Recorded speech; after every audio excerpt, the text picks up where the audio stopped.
मेरी सारी बातें अगला 1.5 घंटा इसी के इर्द गिर्द घूमेगी। बातचीत शुरू करें? ओके, परिचय देना चाहूंगा। मेरा नाम जयनारायण हुआ। मैं राजस्थान में श्री गंगान से बिलोंग करता हूं। मम्मी पापा भाई बहन सब लोग खेती करते हैं। आपके आशीर्वाद और मेरे पूर्वजों की मेहनत से खेती हमारी अच्छी होती है। हमारे खेत में लगभग 2500 क्विंटल से ऊपर गेहूं होता है। हमारे खेत में करोड़ों की फसल होती है। ये मैंने इसलिए बता दिया, मैं पैसे से ठीक घर से हूं। परिवार में हम 4 भाई बहन हैं, मैं सबसे छोटा हूं। मैं पढ़ाई में बीएससी LLB, बताने को मैं एडवोकेट वकील हूं। मेरी घरवाली भी एडवोकेट वकील है। आज से 21.5 साल पहले शादी हुई। दोनों लोग वकालत करने लगे। उसी दौरान ये RCM मिला। RCM जब पहली बार बताया जाता है तो 90% लोगों के समझ में नहीं आता है। क्यों?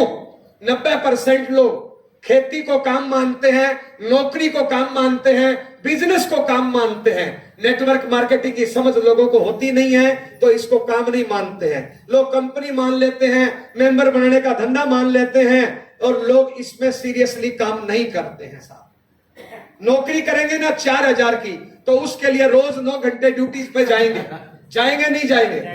लेकिन RCM में करोड़ों आ सकते हैं, फिर भी इसको टाइम डिसाइड नहीं करते हैं। नौकरी में जाने का टाइम होता है, आने का टाइम होता है। दुकान में जाने का टाइम होता है, आने का टाइम होता है।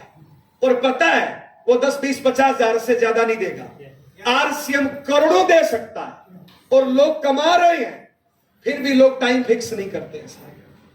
हेलो, क्यों? क्योंकि लोगों को विश्वास नहीं, नॉलेज नहीं कि ये क्या दे सकता है। हमने RCM शुरू किया 24 अगस्त 2002 में ज्वाइन किया। इस सिस्टम में काम करना शुरू किया। लोग हमारी मजाक करते थे। लोग बोलते थे कोई और धंधा नहीं है क्या? नौकरी कर लो, दुकान कर लो, खेती कर लो, वकालत कर लो, कुछ नहीं तो घर में पड़े रहो, ये काम में मेंबर बनाते घूम रहे हो। लोग हमारी मजाक करते थे। साहब, हम चलते रहे। हमारे माँ बाप भाई बहन भी मजाक करते थे, ये कौन सा धंधा कर लिया यार, गांव साबुन बेचता घूम रहा है, बदनामी हो रही है। ऐसे हमें समझाते थे। 3 महीने तक मेरी इनकम आई 0। चौथे महीने मेरी इनकम आई 885 रुपया और धीरे धीरे इनकम बढ़ी। 2 साल से मैं इस सिस्टम में रॉयल्टी पे आ गया और जैसे ही मेरी रॉयल्टी की इनकम आई तो मेरी घरवाली भी वकील थी और उस टाइम घर पे डाकिया चेक लेके आता था, ऑनलाइन पैसे ट्रांसफर नहीं होते थे। और रॉयल्टी की मेरी इनकम आई 22,478। जैसे ही मेरी रॉयल्टी की इनकम आई तो मेरी घरवाली बोलती है ये बिजनेस तो बढ़िया है, मैं भी करूंगी। तो मैंने कहा भगवान करो। यानी घर वालों को कब समझ में आएगा? घर वालों को समझाने के 2 तरीके हैं। पहला तरीका, आपके परिवार को मीटिंगों में लेके जाओ। मीटिंग में जाएगा तो कुछ ना कुछ समझ में आएगा।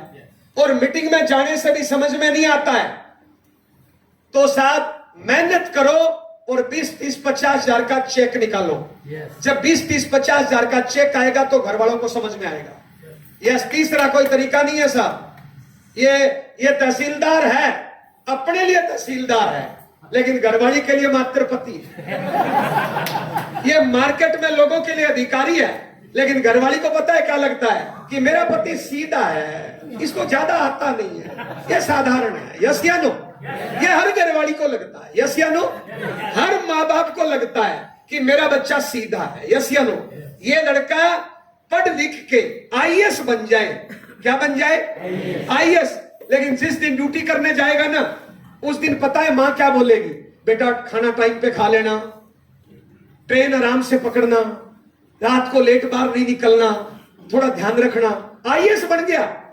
माँ 5वीं फेल है, फिर भी इसको समझा रही है, नहीं समझा रही है। वो बेचारी माँ का प्यार है। यस या नो? यस या नो? तो